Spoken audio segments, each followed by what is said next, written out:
Mr. Brady to speak. If you could state your name and address for the committee.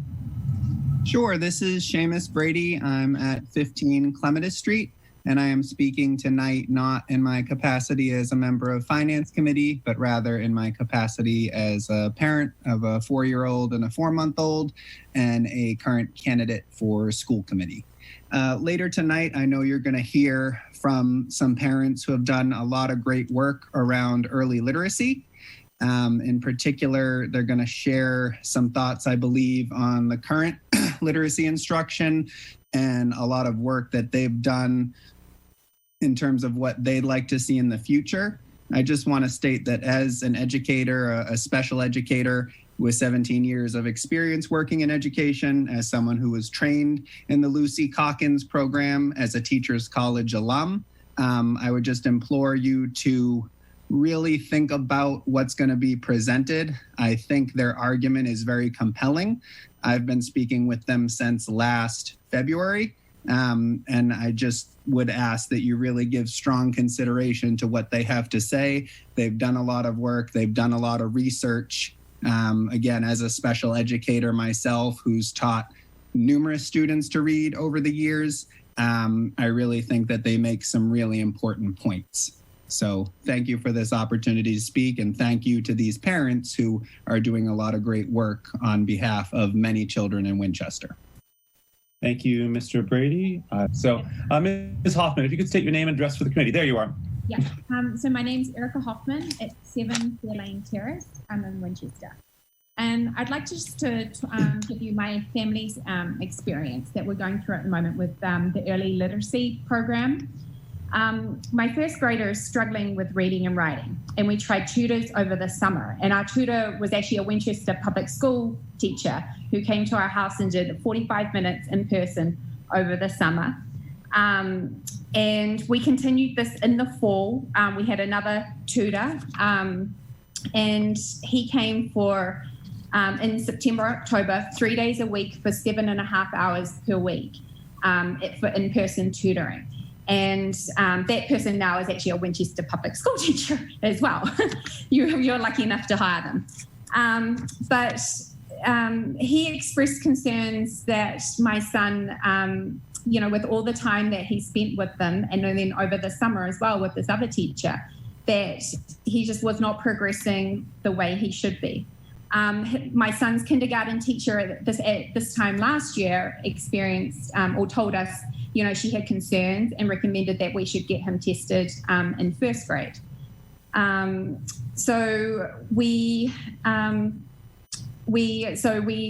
then my tutor that we had in September, October, also recommended that we should get him tested because he wasn't sure if there was a literacy disability or anything. So we're currently going through the testing process at Winchester Public Schools.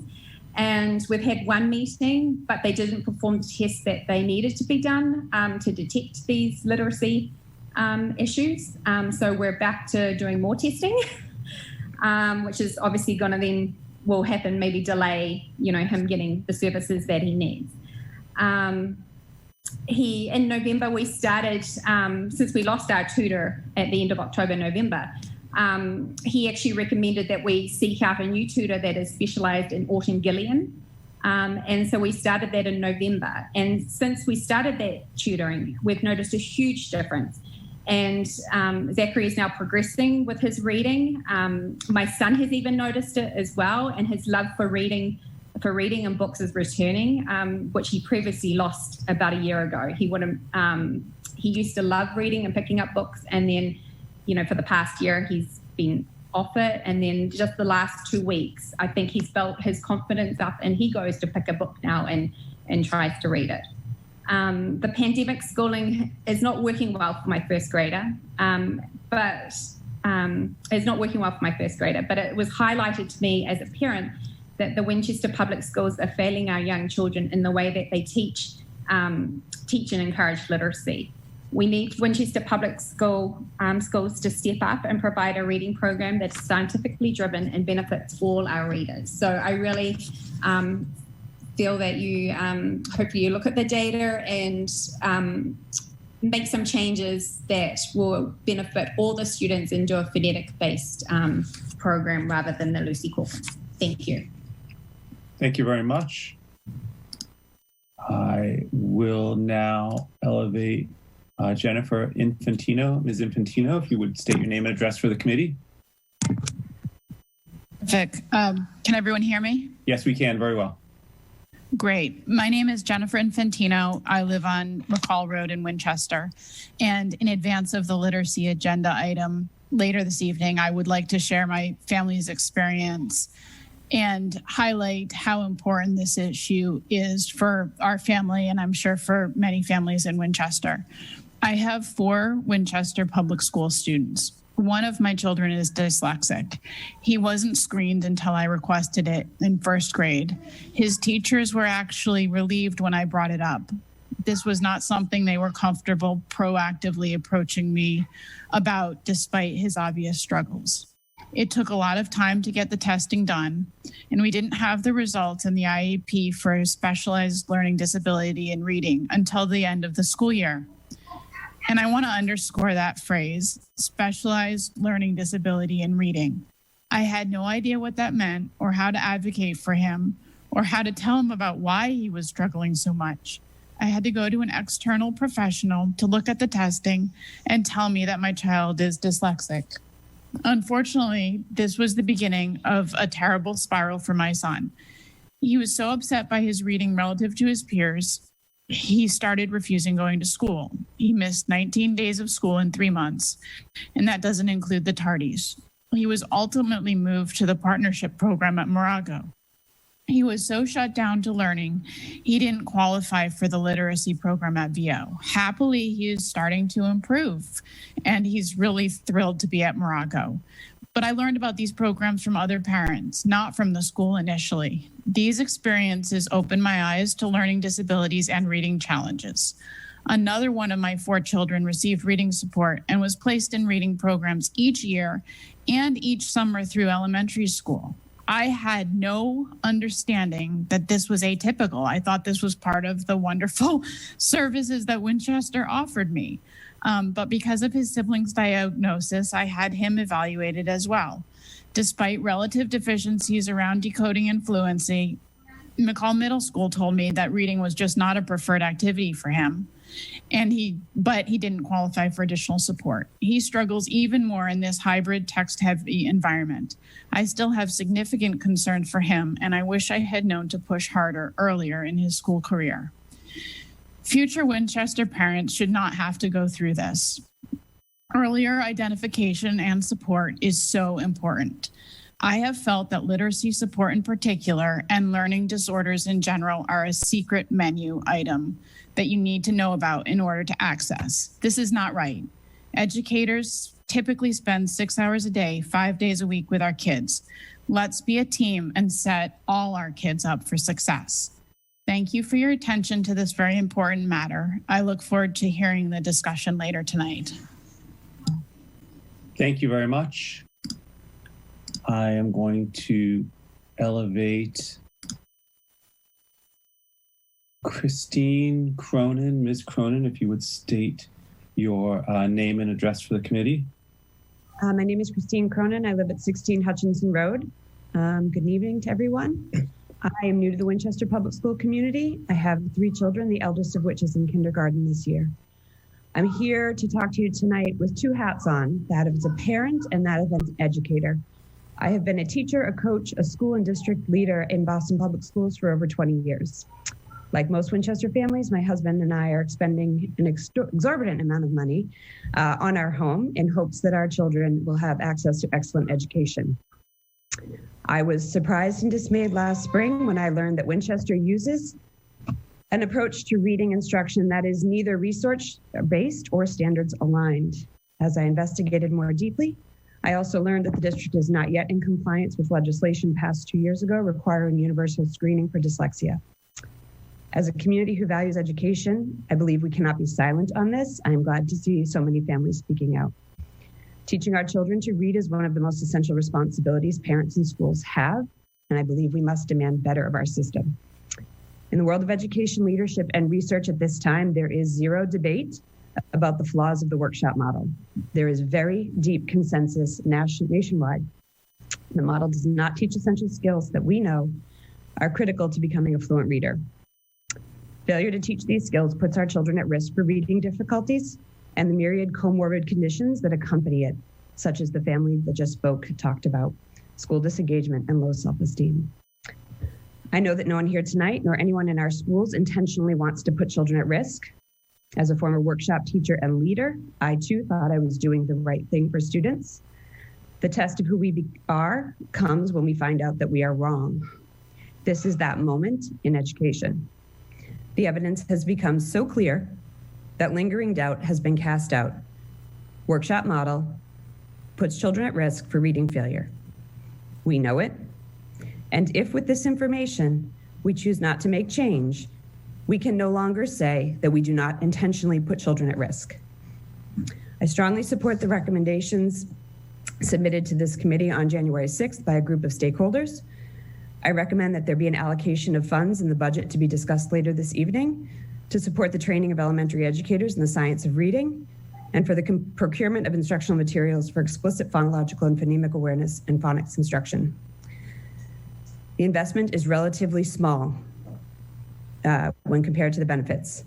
For about $30,000, 50 educators can participate in a professional learning experience called Letters. For a one-time investment of about $100 an educator, primary grade teachers can have access to the Heggerty Phonemic Awareness curriculum and its related on-demand professional learning. This is what I do for a living. The program takes 10 minutes a day to implement and addresses one of the key predictors of reading success. These investments, compared to the monetary and emotional costs incurred by the district and families when students struggle to read, are negligible. Additionally, I support the development of a literacy steering committee to guide further changes to the curriculum to ensure that Winchester students have daily access to complex texts that intentionally build content knowledge. These two elements of effective literacy instruction are not addressed in workshop. This year, my son has enjoyed in-person kindergarten with a structured phonics program at Creative Corner. I hope that the people in attendance tonight take appropriate action and lead on this to ensure that his literacy development continues next year when he starts first grade in our local elementary school. Thank you for your time. Thank you very much. I would like to make two notices. The first is that we're now at 20 minutes. I will continue to take public comment, which will be in excess of the 20 minutes I was put aside for this. However, I would like to ask if anybody has raised their hands, if they can either be as brief as possible, or if someone has already made a comment already, if they feel as encapsulate what they would have said, I encourage you to let that stand. The second notice I'd like to make is I've been informed that one of the participants is a Firefly AI note taker. So I don't know what that is, but I've been informed that that is potentially a transcribing bot that is transcribing what is being done. This is a public meeting, and generally one must request permission to record either video or audio of the meeting. Seeing as this is over the web, I don't know that that's particularly enforceable, but I would like to point out so that everyone is well aware that this is being potentially transcribed by Firefly's AI note taker, Erin. And with that, I will move on to the next, which is Marcia. Mr. Chairman, can I make a quick point of information request of you? Yes, indeed. No surprise, given Mr. Brady's comments kicking us off tonight, we were going to hear a lot from parents around literacy tonight. And I appreciate hearing all of this. We, of course, have a vote on the budget, and we have a literacy update tonight. It's not clear to me that there's anything that is sort of critical path to budget associated with literacy, if that makes sense. These are sort of two separate items. I would just ask anybody else who's coming forward for public comment, if they have any concern that around literacy that would impact our budget, could they maybe let us know? Just so I'm really clear on that. So in case we need to have some discussion around the budget, that we don't sort of artificially divorce that from the literacy update. Does that make sense? I said that in a clumsy way. Thank you very much. I think that it was well said. Thank you, Mr. Nixon. Thank you. Ms. Durbano, if you would state your name and address for the committee. Yes, Marcia Durbano, 244 Washington Street. Thank you. I am here tonight speaking as both a parent and as an educator. I have been teaching in public and private schools for 25 years now. For the last 15 years, I have tutored children here in town who attend all 5 of our elementary schools. I work with the younger kids, those in kindergarten, 1st, 2nd, and 3rd grades. For 15 years, I have painfully watched kids in these grades fall through the cracks here in Winchester. Year after year, parents come to me for support because their children are struggling to read. And year after year, I watch as these kids continue to fall further and further behind in their reading.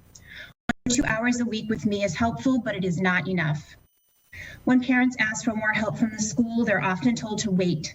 They are told that things will get better and their child will eventually catch up. When parents ask for testing, they are again often told to wait, told that things will get better. Their child just needs a little bit more time. Sometimes these students are given extra reading support at school and in the summer, but it's always the same type of support.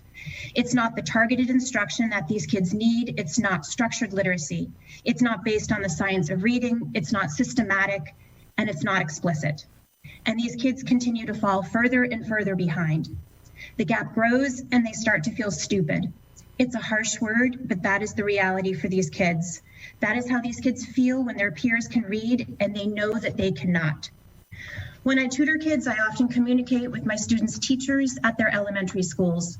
We talk and we email, and it is easy to see that these teachers are invested and dedicated. They are warm and caring, and they are hardworking educators. They want to help and support their students. But these same teachers often don't have the right tools in their hands. They are like carpenters trying to build a house with just nails and no hammer.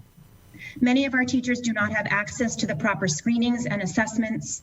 They lack the programmings and trainings that are necessary to meet the needs of kids with dyslexia and reading disabilities.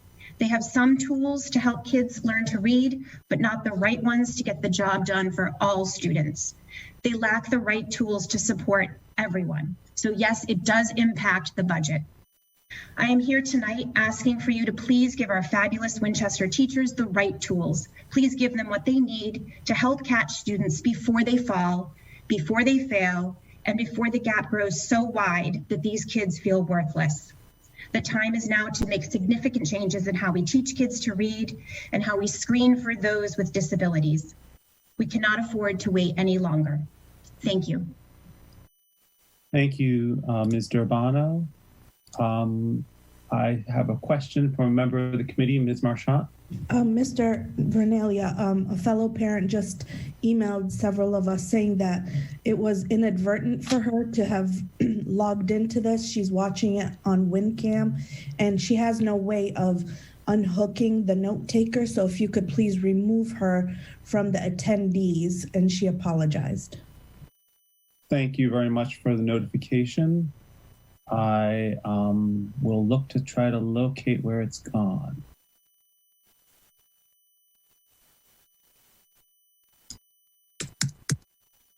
It looks like it has disconnected.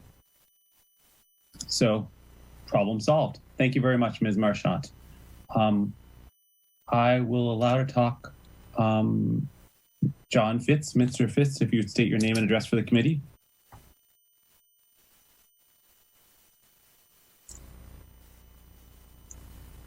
Mr. Fitz, you are muted.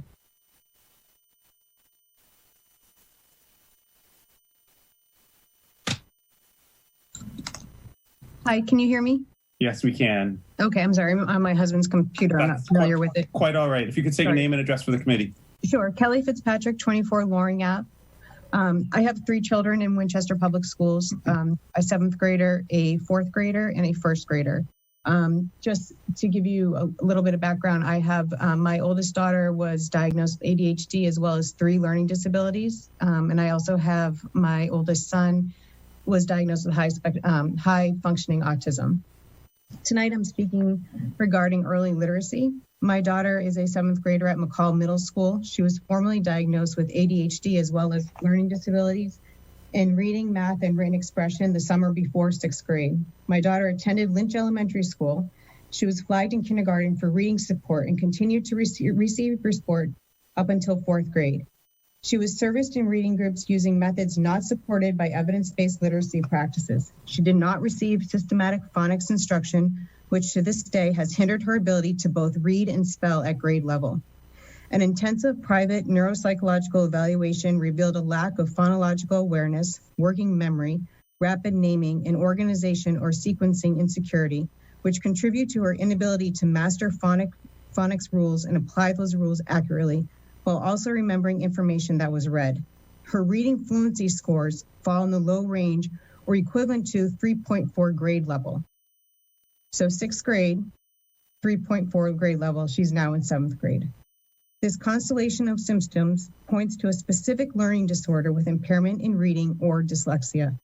Her diagnosis remains unaddressed by the district despite numerous attempts to push for SPED services to close the gap. I requested multiple times for my daughter to be placed in a language-based learning classroom, only to be told it is not a good fit for her. I, as well as our neuropsychologist, Dr. Michelle Lawrence, believe my daughter needs direct instruction in reading by a certified reading specialist with training in Orton Gillingham or Linda Maud Bell.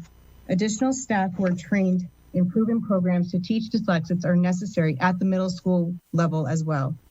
Lastly, the lack of formal spelling program in elementary school has left our daughter with an inability to spell grade level words. My daughter's reading disability does not allow her to fairly access the curriculum, which leads to a lack of engagement, motivation, confidence, and anxiety. I no longer want accommodations for my daughter's disabilities as I feel like Band-Aids that leave her missing critical skills needed to build on. I want my daughter to receive the instruction she deserves. Winchester can and must do better. Thank you for your time. Thank you very much. I'm going to allow to talk Amy Poftak, if you would state your name and address for the committee, please. Hi, my name is Amy Poftak. I live at 230 Mystic Valley Parkway. I'd like to make some comments in advance of tonight's literacy update. I grew up in Winchester and I moved back to town with my family in 2017. I wanted to give my son the same excellent education I had received. Almost right away in kindergarten, something was amiss. Our bright and curious child, who had been read to every day since he was a baby, was struggling with reading and writing. My husband and I were pleased that our son was placed in a general education early reading support group. We hoped he would catch up quickly. What we didn't realize at the time, though, is that my son wasn't just delayed. He had the markers of dyslexia. There were a lot of things we didn't know at the time. We didn't know that the strategies our son was being instructed in, such as look at the picture and look at the first letter of the word, were based on a disproven approach to teaching reading called 3-cueing. We had no idea that the leveled readers he was bringing home promoted guessing based on pictures, context, and sentence patterns, which gave the appearance of reading, but really wasn't reading. We did not know that the benchmark assessment system the school used to measure progress did not assess for phonemic awareness or phonics, which are two critical foundational reading skills. And we really didn't know much about dyslexia. We didn't know of anyone in our families who had it, and the topic never came up in our 2 years in early reading support. It was almost as if teachers weren't allowed to talk about dyslexia, even though it's the most common learning disability and affects 10 to 15% of children. A turning point came at the end of first grade when we met with the school to go over testing results. I had done some research and had become concerned my son might have dyslexia. When I brought up this concern, the discomfort in the room was palpable. It was like I had said something wrong. We left the room with an IEP that included reading services, but the IEP was for developmental delay, not specific learning disability. And the reading intervention was for only 30 minutes, 3 times a week. We were basically told on the way out not to worry, he just needed some direct instruction. We felt bewildered. Did our son have dyslexia or not? In the end, we paid for an outside evaluation that diagnosed my son's dyslexia, and we hired a private tutor who gave him the structured literacy instruction that he needed. And we hired an advocate. I often wonder about the families who don't have these advantages or just don't have the information. What happens to their children? I would like to end by saying this. Our kids with dyslexia are not getting the help they need at a time when that help would make the most amount of difference. This is not just a special education issue. It's also a core instruction issue. Evidence-based literacy is essential for kids with dyslexia, but it is appropriate for all students, and it's what we should be doing in Winchester. I urge you to make early literacy a priority and to allocate the budget in support of this priority. Thank you very much. Thank you very much. I am going to allow to talk Lisa. Lisa, if you would state your name and address for the committee.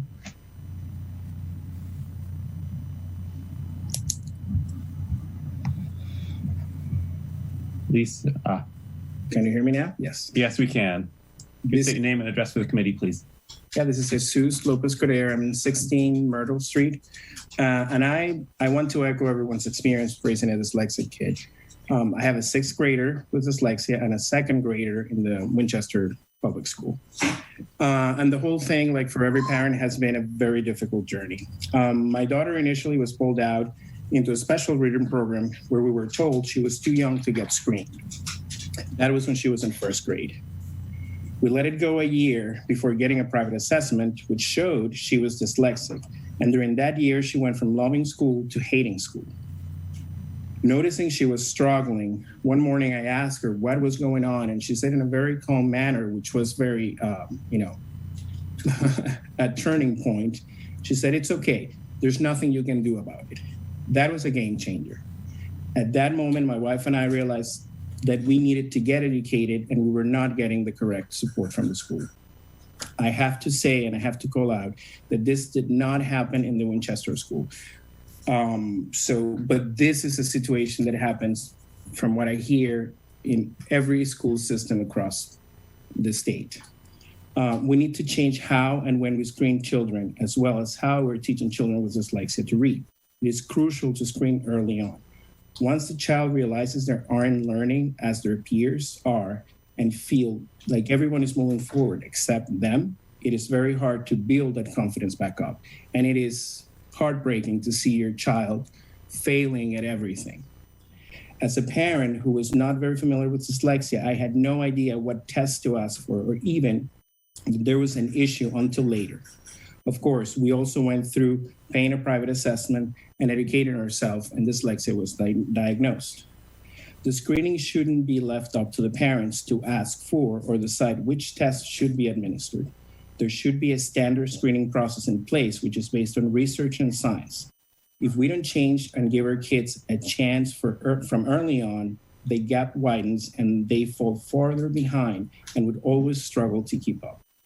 Thank you for listening and being open to change. Thank you very much. I want to just alert everyone, we've been going for now 40 minutes.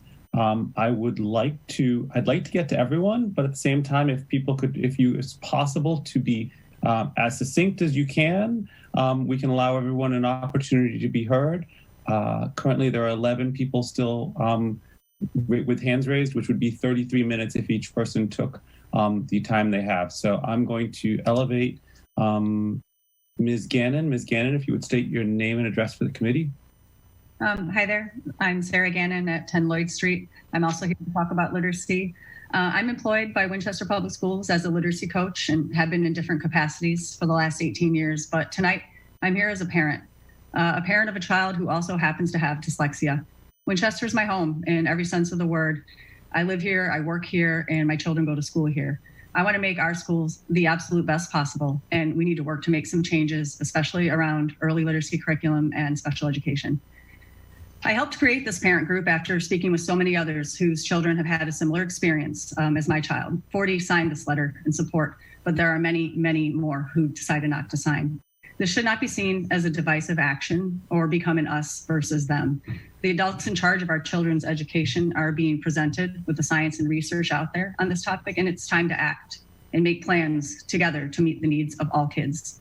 The issues that need attention are outlined in the letter you received, and I will try to summarize them now. I realize there's a time limit here, but I do think it's important to listen to what these parents and families have to say.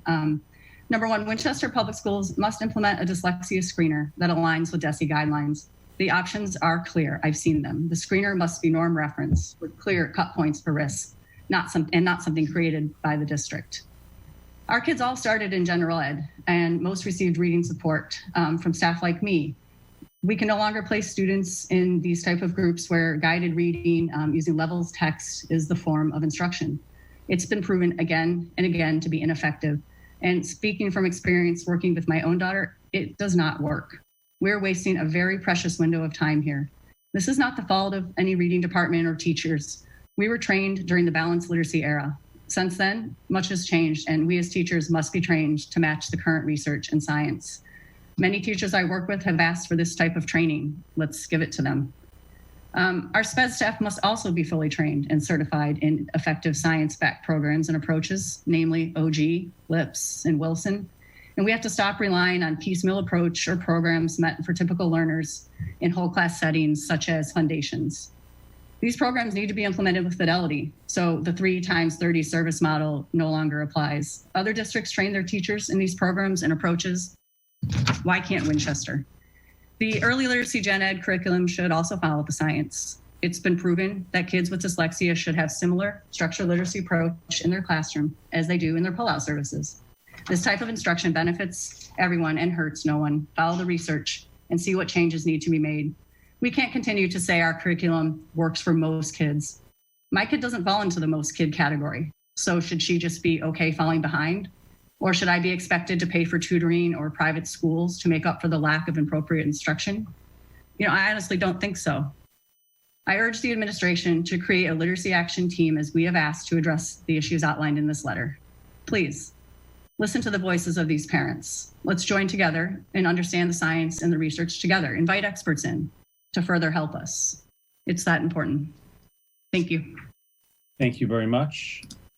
My goal will be to take the remaining 9 hands, but I will ask that you be as succinct as possible. I will elevate Anna Clark. Ms. Clark, if you would state your name and address for the committee. My name's Anna Clark, and I live at 4 Madison in Winchester. Thank you. Thank you for your time this evening. I have 3 young children at Lincoln Elementary School, and I'm going to first highlight my eldest, who's in 4th grade. I'm speaking as a concerned parent with regards to the literacy program. She spent 4 years being pulled out, working with reading specialists, going around and around in the same reading program. After 4 years, convinced something was not right, and I fault us as parents because we should have pushed harder. I trusted the system at school, and it didn't work. We've since paid for an outside tutor, as well as an outside testing program, and she has been diagnosed with dyslexia. We are concerned that there are other children who are like her, who don't know about this, and who need the help of the school. We feel that the school is trying to fit a round peg in a square hole. It doesn't fit. There are gaps. The gaps are phonics, the writing, the spelling, in addition to the reading.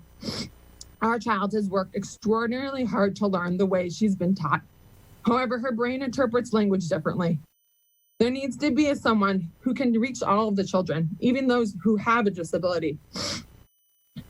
The second part is that, like I said, there are other students, whether it be my 2 younger children who are following in her footsteps, or it's our neighbor who's 3 and who will be in the school system eventually. They too need a comprehensive, all-encompassing literacy program that reaches all the children. I know this is brief, but please revisit the elementary literacy program and support all those who have any sort of disability with languages. And I know there's some concerns about tying to the budget, so I'm going to throw this in here. A lot of people have mentioned that we need people for screening for dyslexia. There's a cost associated with that. There's a cost associated with training individuals and teachers. There's a cost associated with specialists who are trained in Orton Gillingham and other reading programs that are research-based to support kids with dyslexia. Thank you so much. Thank you very much. I am going to elevate Mr. John Tappan. If you could state your name and address for the committee, please. Yes, thank you, Brian. John Tappan, 409 Main Street. I'd like to thank the committee, Dr. Evans and Pam Girouard, for giving us the time. My wife, Clay, and I have 3 sons, 2 of which are dyslexic. 2 of which. Our son, Sam, was diagnosed at his prior school at the age of 8. He completed 2 years of literacy programs at school and received 5-day-a-week Wilson educational training. When he returned to Winchester, Sam entered 4th grade at Lincoln. We presented Winchester 2 private neuropsych evaluations, educational plans from his prior school that confirmed a dyslexic diagnosis. After Winchester completed their own testing, they concluded he was quote unquote average, and did not have a language-based learning disability, and that he did not need in-school support. Sam is now enrolled at the Carroll School, one of the most recognized language and dyslexia programs in the country. I wish Sam was here to present to you today, because the impact it has had on his life and his education is profound. And Winchester has the opportunity to provide kids with the same level of service by dedicating resources, training, and curriculum in order to do so. Having had our experience with Sam, when our youngest child, Henry, began presenting similar difficulties in literacy in kindergarten, we approached the teachers with our concerns, and we were told, quote unquote, wait and see. There is a consistent theme here amongst all of the parents. Wait and see. The summer after kindergarten, Henry started working weekly with a private Wilson tutor who acknowledged and recognized the same issues that we were seeing. We alerted Henry's 1st grade teacher of our literacy concerns early in the school year, and then COVID arrived. We continued with private tutoring throughout the remote learning and the summer. At the end of the summer, we had a private neuropsych completed that confirmed Henry also had a dyslexic diagnosis. Once again, as parents, we had to take it on upon ourselves versus having it be an in-school process for testing and diagnosis. Just recently, Henry's IEP with Winchester became active, in great part due to Pam and her team helping push forward with the process overall. We had previously experienced this with Henry's older brother, but the big question remains, will he get the support that he needs in the schools through a trained Wilson or Orton Gillingham program that really focuses on phonemic awareness and decoding? These language-based skills and learning disabilities have to be addressed head-on with certified teachers in every grade and every school, not just in one place in Winchester. Winchester right now is funding a balanced literacy program. Balanced literacy is not backed by the science of reading and is not supported by the Mass Department of Elementary or Secondary Education. So why a district like Winchester, why is it okay to ignore the state guidelines? 50 to 65% of learners required structured literacy to succeed, while 100% of learners will benefit from it all. A program that teaches phonemic awareness, fluency, and vocabulary will benefit all, not just some. Winchester is only focusing financial resources that are accessible and usable by 45% of the student population. So when the question is raised, how does this affect budget? We are asking you to reallocate budget funds in terms of testing, screening, educating our teachers in a way to be able to address all students. Thank you for your time. Thank you very much. We have 7 people still with raised hands. We've now been at this for 50 minutes. I will continue to allow people to talk, but I will remind and ask you to try to keep your comments short. I haven't cut off anybody at 3 minutes, but if you stay under 3 minutes, I certainly won't. And I would like to elevate Mr. Tom Gannon. Mr. Gannon, if you'd state your name and address for the committee. Yeah, hey guys, 10 Lloyd Street. Thanks for letting me comment. First time participating in this, and I got to say that, like Brian, I'm obviously I'll start by saying thank you, for everything that you guys do. But I know time is valuable, but I hope that each and every one of you guys can really have an appreciation for what us parents are doing here. I mean, maybe every school committee meeting is as emotional as this, right? Again, this is my first one, but we're all vulnerable parents here sharing details about our children. I would just like for you guys to be in my house for, a night to deal with my kid who's crying because she feels stupid, or to be in my house in the morning and my kid doesn't want to go to school because she knows something's wrong. She feels stupid. She can't read. And, I'm probably not the most eloquent, speaker here. I just literally threw out everything I was going to say because, Chris, Nixon, I don't even know what you're talking about with the budget comment.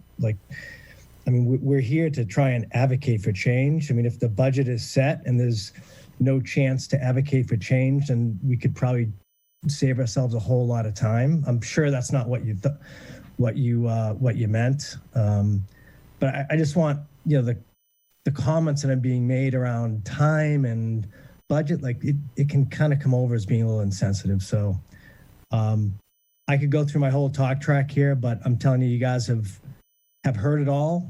Maybe there's 7 more hands that are raised. I'm telling you, there's 70 more hands behind this that didn't show up today because they're taking their kids to sports or, working late. So this is a pervasive problem. And, it's not anyone's fault. I see the administration on the line. You guys are doing the best you can. The parents are doing the best they can, and the teachers are definitely doing the best they can, but we just got to do better. We live in Winchester. A lot of us have, money that others don't. And, we pay for things that other people can't. And we're very privileged to do that, but that doesn't make it right. So hopefully, everyone that's listening here can really appreciate the amount of pain and suffering that's going on at homes of neighbors that live right next to you. So anyways, thanks for your time. I appreciate it. Thank you very much, Mr. Gannon. I want to be clear. I'm just letting people know how much time has elapsed, how much we usually put for public comment, but I'm not cutting anybody off. I just want to make sure everybody's aware of what we're doing here. So trying to allow everyone who wants to speak an opportunity to do so. I would like to elevate Jennifer James. Ms. James, if you would state your name and address for the committee, please. My name is Jennifer James, and I live at 49 Middlesex Street. Thank you. I would just like to comment on the early literacy as well as the other parents. I grew up in Winchester myself. I chose to keep my children in Winchester because of the great school system. Unfortunately, we have not had very good experiences with literacy. I do have 2 dyslexic daughters. I have a freshman at Landmark High School and a 2nd grader at Lynch. My oldest daughter was put on an IEP in kindergarten with a developmental delay, which we know now was incorrect. And she did also attend the language-based program at the Vincent Owen from 2nd to 5th grade. But it was in 3rd grade that my husband and I really started to notice a difference between what the school was telling us and what we were seeing at home. The school would tell us she was making progress, but we were seeing little to none. In 4th grade, we requested an independent evaluation, which was paid for by the district. That was the first time we heard the term dyslexia. From that point on, it became a fight with the district, a fight to get her the appropriate reading program she desperately needed. This continued for the next 3 years. By 7th grade, she was at her breaking point. She was listed as 4 to 6 years below grade level, and she knew it. At that point, she had no electives and was asked to drop science and or geography to basically have reading all day long. By then, the social emotional problem was greater than the academic concerns. She wanted to end her life almost on a daily basis. Thankfully, we are in a much better place now, but that should never have happened. It should never have gone that far. I cannot and will not allow this to happen to my 2nd grader. I strongly advocate for early testing and using scientifically proven reading methods for teaching kids to read.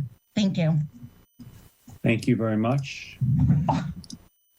I am going to allow to talk. I don't want to mispronounce your name, Kurt Heisler. If you'd state your name and address for the committee.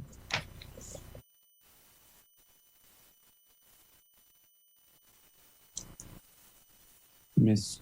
Heisler, you unmute yourself.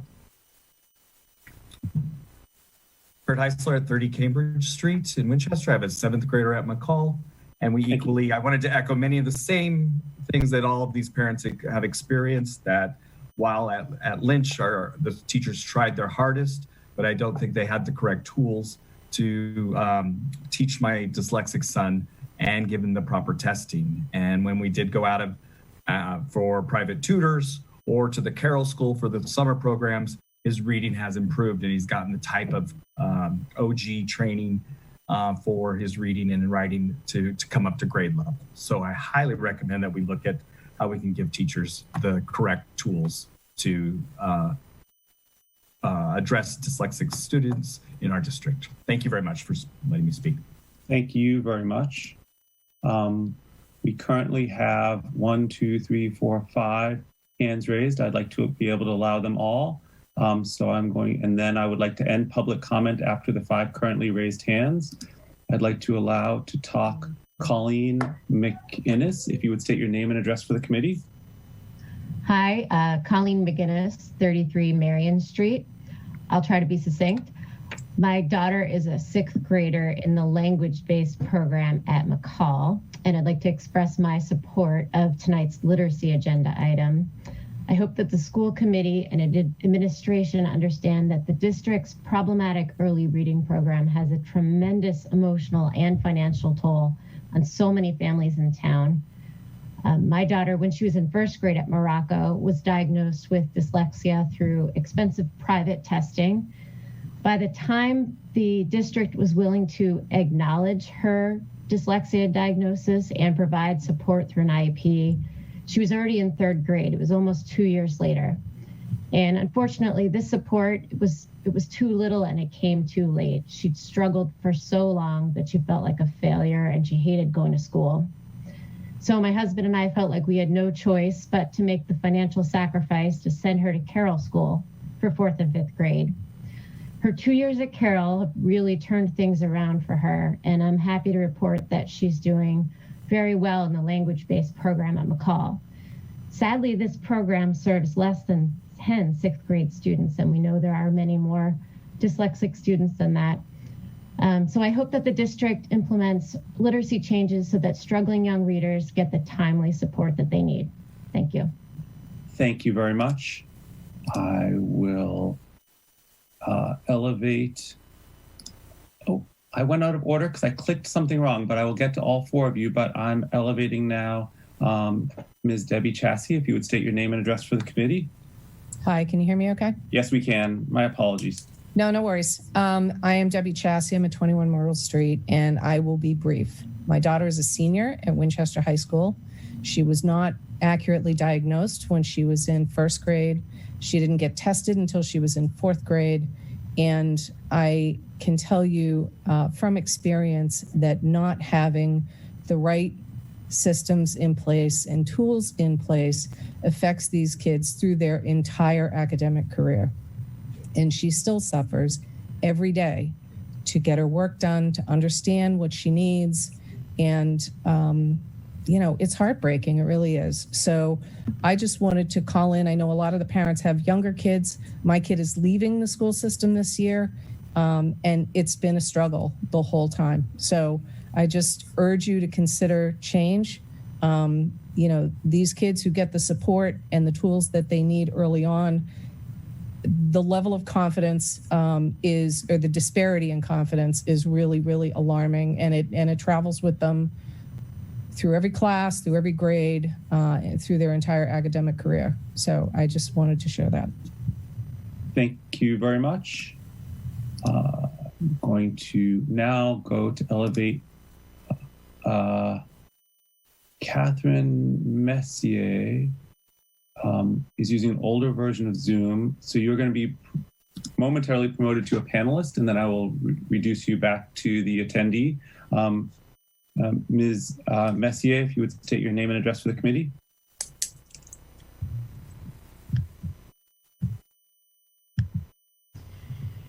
Hello, good evening. Thank you for the opportunity to comment. I will be brief. I am a parent with a 4th grader, a 2nd grader in the school system, and I'll have a kindergarten in the school system next year. I am here to, again, express my disappointment with the literacy-based curriculum in Winchester Public Schools. It is not sufficient, nor is it evidence-based. There is clear ground of research that indicates that early phonemic awareness and phonics are essential for reading success. If this past year has taught me anything, it is that we should follow the science whenever possible. I am disappointed with the Winchester Public Schools for using a program that has been rejected by at least 2 other states because it is not scientifically sound. There is no formal spelling or word study program in grade 3 and above, which runs counter to the research. My 4th grader is struggling with encoding skills. I am needing to fight to get her tested, which I should not. It should not be this hard. The rules are not taught, or the spelling rules are not taught or reinforced, and she hates writing because spelling is a barrier to her success. She recently shared with me that her classmates had a discussion with their teacher after editing their writing pieces, and the whole class asked if they could spend time focused on spelling. The teacher told them no, there was no time, and it was not part of the curriculum.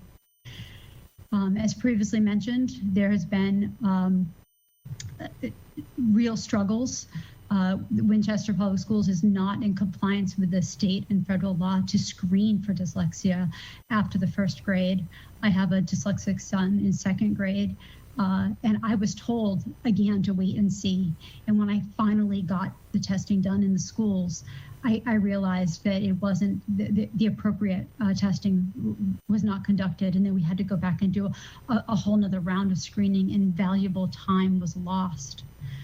This screening is essential going forward, and it will be critically important next year, as the kindergarten classes are likely to be even larger with a larger range of ages and abilities, and it will be easier for kids to slip through the cracks. I implore you to please consider the research, and please make budget adjustments to allow for the screening and the support systems for the students and teachers who so desperately need it. Thank you for the opportunity to comment. Okay. Thank you very much. I'm going to change your role back to that of an attendee. We have 2 last hands raised, which I'm going to allow both to speak. The first is Jennifer Mayer. If you would state your name and address for the committee. Hi, Jennifer Marr, 165 High Street. Thank you for the opportunity to speak tonight. Over the past few years, I've taken a great interest in early literacy, and I speak tonight as a mom who had 2 kids with difficulty learning to read in kindergarten and 1st grade, but was told although they struggled, they were progressing independently. Let's wait and see. Like many, we found a wonderful tutor who gave them structured literacy they needed outside of school, but this is something that should be available in school. There's compelling research that phonics instruction or structured literacy enhances children's success in learning how to read, and we need to improve how this is implemented in the Winchester schools in the general classroom. There are 5 essential components of reading. When one component is missing, it can create difficulties with reading. Children who arrive at school already reading or primed to read may have no problems with balanced literacy, like units of study, that we use, but leaves behind children who may need additional practice opportunities in a specific area of reading or language development. Without structured literacy, kids can struggle for years, and reading difficulties are not discovered until the end of 2nd or beginning of 3rd grade. Intensive interventions are most effective in kindergarten or 1st grade, so we are losing valuable time with the current approach. Children should all be taught to read in an explicit and systematic manner with a phonics scope and sequence. An IEP should not serve as a gatekeeper for intensive, explicit, and systematic structured literacy intervention. Studies of reading development and instructional practices found to be effective agree on the conclusion that attention to phonics in early reading instruction is helpful for all children, harmful for none, and crucial for some. We must target prevention efforts with the use of systematic literacy as early as possible before children fail in school and before costly remediation is necessary. I have 2 requests of the Winchester schools. One is that we implement a program for structured literacy, which is supported by research. And 2 is that we implement early adequate screening that will identify early challenges to learning to read. My hope is that future children and parents do not have to experience some of the challenges that we heard about tonight. Thank you. Thank you very much. We have one last raised hand, which I will recognize now. Ms. Liz Schreiber, if you would state your name and address for the committee. I'm Erin Schreiber. I live at 1618 Ardley Road, and I'm Liz's daughter. I'm a 9th grader. 10th grader. Thanks, Mom. I have dyslexia myself, and I've been taken out of classes for as long as I can remember, been in reading groups for as long as I remember, and frankly, I have felt like a failure for as long as I can remember. And it hasn't gotten any better. I've been in summer programs basically all my life, and I have been told whenever I ask my teachers questions because I'm struggling reading, many of them have responded with, and I quote, "just read it." I have never understood anything I've ever read, and I don't remember the last time I've ever managed to read a book all the way through. I have to use audiobooks, otherwise I will not understand a single thing I've read.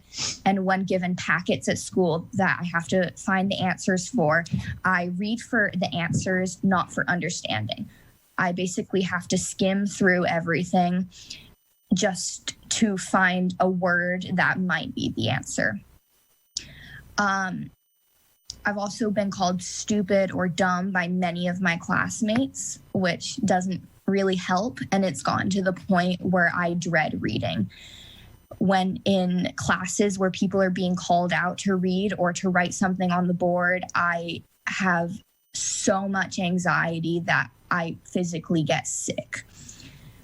I am never the one to write in group projects because I don't want to get made fun of for not knowing how to spell anything, because I truly feel that I can't spell anything or read anything for that matter.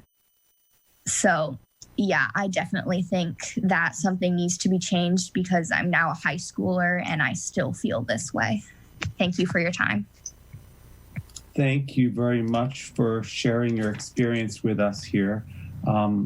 It's really hard to come to a public meeting like this to talk about your kids, or even harder to come and talk about yourself. And I really appreciate everything that everyone brought to the table tonight. Thank you. Thank you for sharing your stories and your experiences. I'm going to close public comments because there are no additional hands raised. I see that Mr. Nixon has his hand raised. I'd like to recognize Mr. Nixon. Thank you, Mr. Vernalia. So just a quick point of order. Thank you for recognizing me. There was a comment from someone earlier this evening. We don't get into back and forth, but there was some concern raised about comments we made tonight, either around timing or budget. I appreciate your clarification about how you're managing time as chair. And I wanted to clarify my remark on budget. But I first want to say, Erin, you crushed it. I'm glad you're with us tonight. That was wonderful. So to my friend Tom Gannon, I miss you. I hope you're not a stranger at future school committee meetings. We never see each other at the hockey rink anymore. Mr. Gannon said, I hope we appreciate how emotional this is. I certainly do. I have 3 kids, one of whom's on the autism spectrum. I have walked in your shoes around issues of developmental delay, working towards a diagnosis, developing a plan. It's very hard. It's hard for me to think about and talk about now. But to be very clear, my comments about budget, and I hope I connected with everyone tonight. What I want the public to understand, this is the point of information, is on our agenda tonight, we have an action item, which is to vote an FY22 budget. But we don't have an action item around a literacy curriculum. We have a report, and I'm dying to hear it, and I've taken copious notes tonight, and I appreciate what everyone had to offer. What I want to avoid is any discussion subsequent to this meeting, perhaps in the spring, where there might be a change that's proposed and we find out we cannot do something because it's budget limited, because we don't have the money to do something we would like to do. So that's what I was trying to express. I did it somewhat inartfully, but I appreciate Ms. Clark and others who raised concerns around budgeting to support screening and training. as did others. So I wanted to be sure I was clear about that. I really appreciate all the remarks tonight. I think they were very heartfelt and very meaningful. So thank you. I look forward to discussing it more when we get to the report tonight. Thank you, Brian. Thank you, Mr. Nixon.